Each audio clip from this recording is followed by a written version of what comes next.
எங்கள் வீட்டுக்கிட்ட ஒரு குட்டி பலாமரம். அந்த பலாமரத்தில் பார்த்திங்கன்னா ஒரு பழம் ஒன்று பழுத்துருந்துச்சு.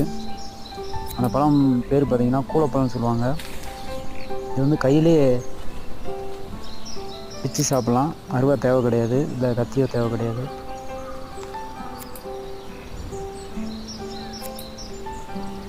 பழம் பார்த்திங்கன்னா சின்னதாக இருந்துச்சு.